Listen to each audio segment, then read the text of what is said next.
the event, well, how it became organized is because I was attacked back in 2012. I was attacked by the University of Alberta when I was taking Native Studies. And then from there, I decided, well, I was really unsure about what I should do. But after there was an influx of emails and supporters, they all wanted me to continue sending a message that hate in Alberta will not be tolerated. So I decided to make it an annual event. And then I kind of just like very fluidly learned how to organize from a student to organize rallies and send letters to politicians and advocates and then book a pride permit or parade permit. I did all of this. I learned through the first Hate to Hope what to do. Mm-hmm. What do you hope will come out of the event tonight? I'm really hoping that, because I was very specific at who I targeted to invite, because I really wanted to target incoming politicians who could have some kind of impact. They can hear the stories of the people, because there's some really good stories here. So I targeted politicians, committee members, and the public, and then I asked people to record it, so then they can share these people's messages, and so they can internalize it and realize that there's other stories out there, that there's hate that exists, and that people have been impacted, and maybe send a message to the haters that hate in Alberta isn't tolerated, discrimination isn't tolerated, and that we all need to do our own part. Because I'm basically just a student organizing all of this out of my free will, volunteer time, because I really feel that events like this are important. I stand before you today as a woman, a transgender woman, a spouse, and a father, and I'm very proud to be here today to be all of those things. Society is so much more accepting, isn't it? And doesn't it feel good? Society pats itself on the back for being so accepting. But how can you be more accepting? You either accept something or you don't. These words were said to me by a transgender woman in Calgary just this week, after she had a horrible experience recently when she tried to seek help to stop her attempt at suicide. We are a society that produces hate, that pushes a man to stab 6 people in a pride parade in Jerusalem, only just 10 years, or after being released from prison for doing the same thing 10 years ago. I hope we as a society will also gather to mourn the death of one of those victims who died earlier today. We are a society who is appalled that a beautiful, majestic creature was killed in a Zimbabwe trophy hunt, yet we are a society that doesn't even hardly notice that 11 transgender women, mostly women of color, were murdered in the United States this year. And when media does notice, they call them by their male names and use male pronouns. We are a society who are outraged enough that we would hunt down the lion hunter himself at his home, his business, and across social media. Now I wonder what would happen if society showed that much outrage for all the murdered and missing Aboriginal women in this country. We are a more accepting society, yet some parents still kick their children out of home when they begin to express who they truly are. There is a reason why LGBTQ youth are overrepresented in our homeless population. Our society is more accepting, yet a 7-year-old transgender girl is scared to go to school because she can't use the girls' bathroom. In our more accepting society, hardly a day goes by where I wonder if this is the day I get yelled at in a public ladies' washroom. Is this the day that a group of guys making catcalls at me realize my truth and then attack me? Is this the day I get called for a job interview but the sound of my voice inspires them to hire another candidate? Is this the day? So what do we do? Well, we continue to attend pride parades. We continue to show compassion for the death of a lion. We show compassion for his hunter. We remember the names of the murdered transgender women and continue to fight in their honor. We honor the murder and missing Aboriginal women and hold our governments accountable for their justice. We continue to be visible and to educate so parents and families see the gifts in their sexual and gender diverse children. And when this fails, we are there to help provide a safe place for these children in our schools and in our society. We continue to express our right to use public spaces that matches our true gender and stand up for children who want to do the same. We continue to walk down the streets in our community with pride and with confidence and our heads held high. We continue to live, love, survive, and thrive. And we do this together, people of all sexualities, of all genders, all races and colors and cultures, people of all faiths and people who do not practice a faith.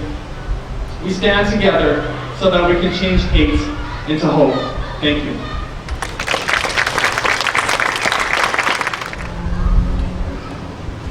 Thank you. From hate to hope. From hate to hope, a phrase coined perhaps not only by the lived experiences of Chevy Rabbit, but by the multitude of individuals who have experienced hatred in their lives and who look forward to a better tomorrow. That tomorrow starts today, with individuals like all of us who have gathered in solidarity to bring education and awareness and a strong voice towards real change from a world littered with hatred, disgust, and fear, to a world that expects openness, fairness, and inclusivity for all. Today delineates in real terms the impact and importance of a society built with optimism and trust. Today is about people, possibility, and potential, and about moving from hate to hope. Thank you. Thanks, Chevy, and thank you all for being here. I'd like to acknowledge that we're on Treaty 6 territory, and as such, the ground you stand on is sacred.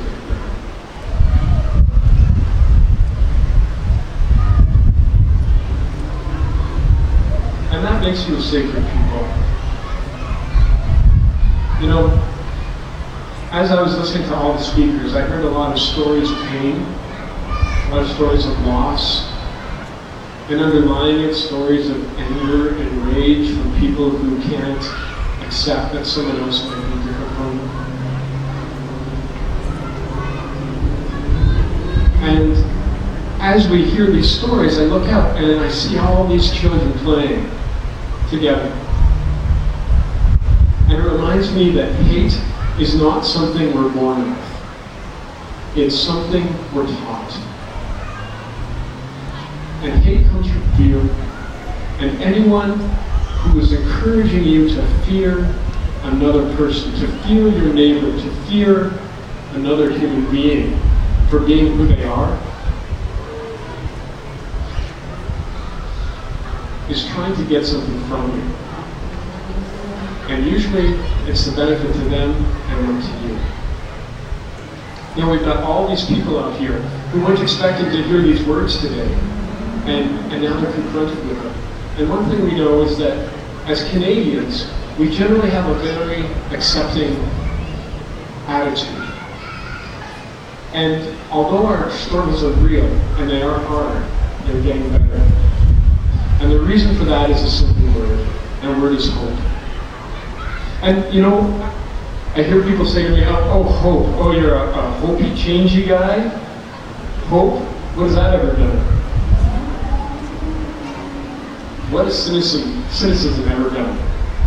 What has hopelessness ever done? Hope is the one thing that changes our world for the better. And when we tell our kids not to hope, when we tell our kids to grow up and stop believing, then we end the possibility for something good to happen in this world. As we've been standing here, this breeze has been coming in, and the thought that came to me is that that's the wind of change. Are you ready for change? I don't know. Are you ready for change? In the back. Are you ready for change? Are you ready for something better? Are you ready for a tomorrow that you can wake up in and you can feel safe? You can feel secure. You can feel joyful, and you can feel hope. Safety will never come to you from people who are telling you to be afraid. Safety will come to you from people who are telling you to be hopeful. My grandmother did not have the right to vote. My kukum did not have the right to free passage in this land. But people stood up, just as you're standing up. And just as we're going to teach our children to stand up, because that's how things change. You are here today, there will be 100 more like you tomorrow, 1,000 more like you next year. What people don't seem to understand is that this is unstoppable, because you are unstoppable. You are unstoppable, yeah.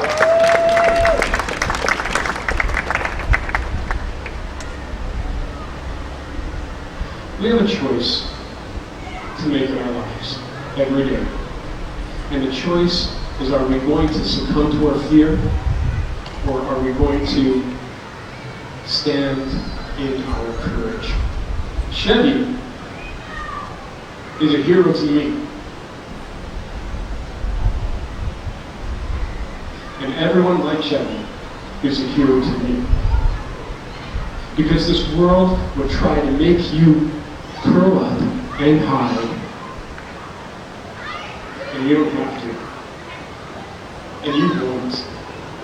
Because hate to hope needs heroes. And every day that you stand, just like you're standing today, you are a hero to me.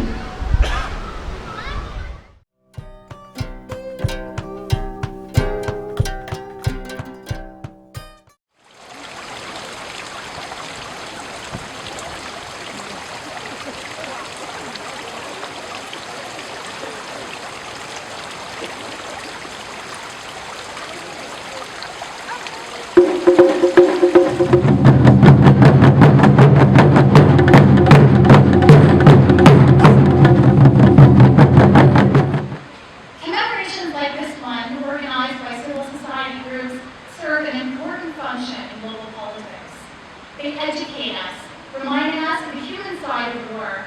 They can inspire us to action, and they can be transformative. Here today, we do not remember Hiroshima and Nagasaki as victory in war, as a measure to induce fear. Rather, we remember 70 years later the human cost of war. Such memorials are an important peace tradition. As Edmontonians, we are joining in solidarity thousands of people standing up for peace today in towns and cities across Canada, at the Hiroshima Peace Memorial Park in Japan, and around the world.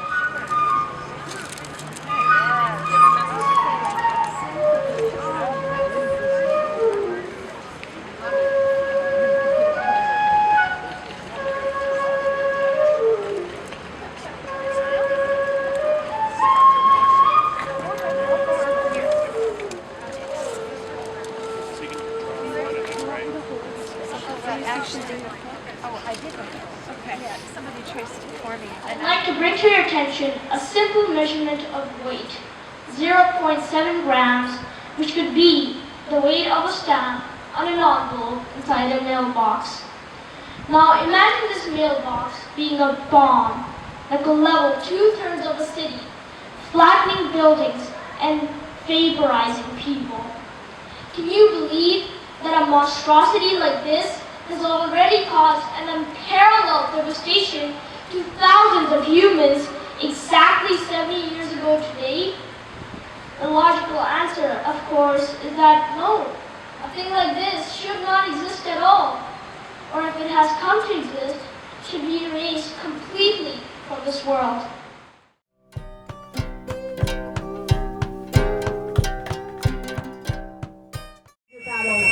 And yet, you let me stand beside you. How can you Stephen Harper has to go! Hey, hey! Ho, ho! Stephen Harper has to go! Hey, hey! Ho, ho! I need to get over. I need to get a one-on-one.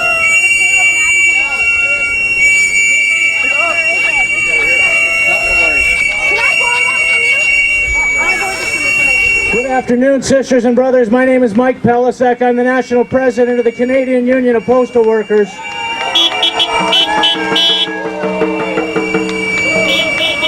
I could come out here today and give you a big long speech about how terrible this government is. I could talk about all of the cuts they've made to the public services. I could talk about all of the cuts they've made to the postal service. I could talk about how they brought in Bill C-51 and teamed up with the Liberals to take our rights away. There's a lot of reasons to be here, and we all have different reasons to be here. We're on a national tour right now to Save Canada Post, and so when Harper showed up in Edmonton, we thought it was a good chance to come say hello. And we're glad so many people turned out on such short notice. And as I said, instead of giving a big long speech, I'd rather sing you a song. This is a song I wrote, and it's dedicated to the Right Honourable Prime Minister. We're gonna drive you out of office with a golden parachute. Well, things won't be so bad for you after all. It's damn sure better than you deserve, and it's the best we're gonna get. But we're gonna have a party when you fall. Stephen Harper couldn't be sharper. He's Canada's political strongman. Appoints criminals to cabinet and crooks to the Senate. Worst economic growth since R.B. Bennett. Your one sore excuse for a leader of this land. Scientist muzzle, tar sands guzzle. A wealth from the health of the people and the land. Justin Bieber in overalls, Tories making robocalls, Mike Duffy tells all, no one wants to take the ball. What'll it take to put one of these crooks on the stand? Election rigging and writing rejigging. If you can't live by the rules, you can always change them. Gazebo building lunatics and helicopter fishing trips and cutting workers' benefits will reshuffle your cabinet. The deck chairs on this Titanic need rearranging. Omnibus budget bills full of poison pills. Hey, whoever said there's no such thing as a free lunch? Insincerely auditing charities, no prosperity, only austerity. You all belong in prison, the whole bunch. As your final trophy, tried to kill the postie. But you should know Cup W will never die. You've gone too far and now it's war. We'll take this message door to door. This land will be idle no more. We'll throw your ass right out the door. Adios, so long, farewell, goodbye. Thank you very much. Well, we've got a so-called Prime Minister that we know has achieved that position by cheating in elections, all three elections that he's ever run in. And we know that he's been financed heavily by the International Republican Institute, which is the same people that brought us the Pinochet government in Chile and the neo-Nazi government in Ukraine that started a civil war that Stephen Harper supports. I am a Kokum, a grandmother, looking after the water and the land for the children to come and those yet to be born. My love for those children and those yet to be born is stronger than your love for oil and money. Understand, we will not quit. We will not stop until you understand this land belongs to Indigenous people of this land. You never did own it. You need to get honest with your policies and your legislation.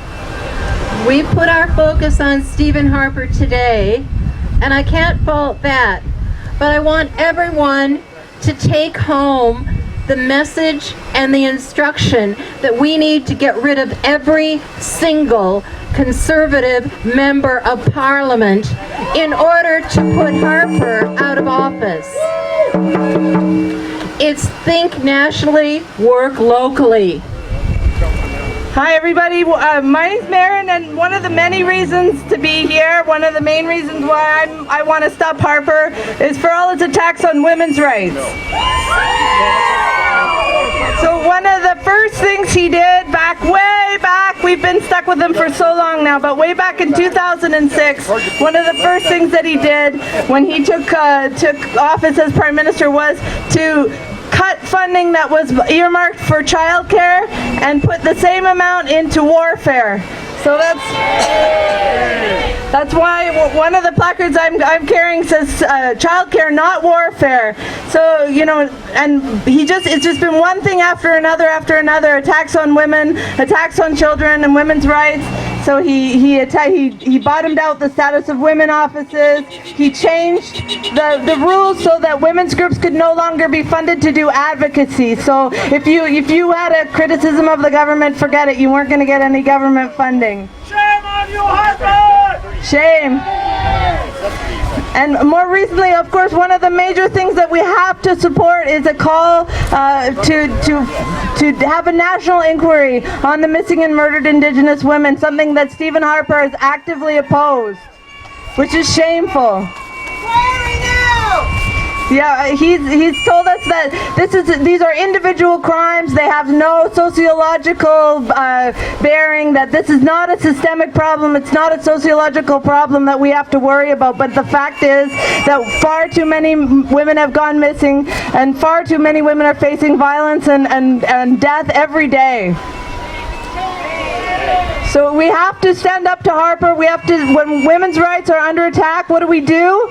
We stand up and fight back. So that's what we're here to do today. He wants to criminalize dissent like this with Bill C-51, but we know that these are our rights, that this is the only way that we are going to make change, that we are going to stand up for the rights that we know that we deserve. We need to have the ability to speak our minds, to call for what we are calling for, which is workers' rights, women's rights, human rights. We need childcare, not warfare, and we need to stop Harper. My name's Peggy Morton. I want to talk about who defines the issues in this election. Today we're here, we're not just opposing Harper, but we are representing the fights of Canadians, the fights against privatization and to save our social programs. The fights against taking everything that isn't nailed down, privatizing it and handing it over to the rich. The fight against a political philosophy, we call it neoliberalism, which says that you should pay the rich, and we say increase funding for social programs and stop paying the rich. We represent the fight of Canadians for an anti-war government. It's a shameful thing that in this Parliament there are no voices standing up against war and aggression. There are no voices who say that Canada has no business committing aggression against Syria, against Iraq or anyone else. There's no voice which is saying that it's insane to think that that the problems created by war can be solved by more warfare. We're here to say that we are going to repeal Bill C-51. We're going to force whatever government comes to power to repeal this legislation, which criminalizes dissent, which turns First Nations people defending their rights into terrorists, which gives the police the right to decide which opinion is acceptable and which opinion is not. Shame! This Bill C-51 that says that it's legal to spy on Canadians. So I want to leave you with this idea. It's not those against whom we already have laws who are the dangers to security. Harper is the danger to our security. He's the danger to our security because those who have utter contempt for the rule of law, who arbitrarily think they can pass any law, do anything they want, declare any person persona non grata, they can deport you, they can jail you, they don't even have to tell you what you're charged with, they don't have to bring you in front of a court of law. We have to stop it, and we have to deal with the system that permits it to happen. be simple. But what is it about this system that allows the Harpers of this world to become dictators and to act as dictators, and they can't be stopped? Amen. So in this election, we all have the responsibility to make sure that we defeat Harper, but to make sure that we empower ourselves and that we use this election to put forward the work of this fighting spirit of Canadians, of workers, of everyone who stands against war and for rights. Thank you.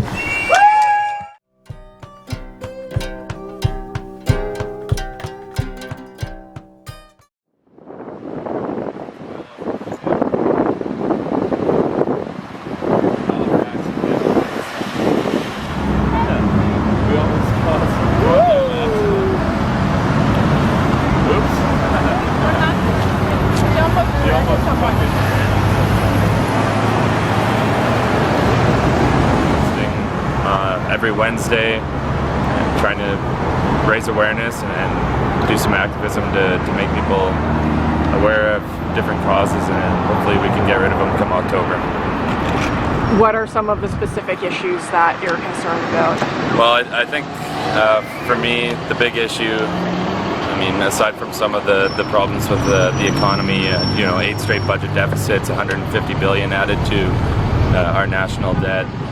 There's huge privacy concerns that I have. The legislation with C-51 is really troubling. The fact that there's been no movement on finding Indigenous women, missing Indigenous women. The list is quite long. There's been about 10 scandals that Harper's been allowed to get away with, and it only took the Liberals 2 before they were tossed. So, I think it's time that we elect a new government. You think Harper should be voted out of office? Say yes, I do. Are you going to be voting in the next election? Are you going to run for office? You want to run for office?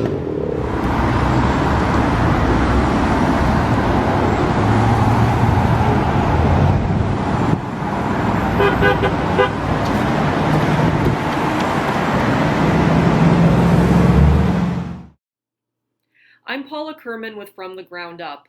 Representatives of the federal Conservative government have consistently declined to comment on anti-Harper and eco-war events on this program. For information about the Conservative perspective, visit www.conservative.ca.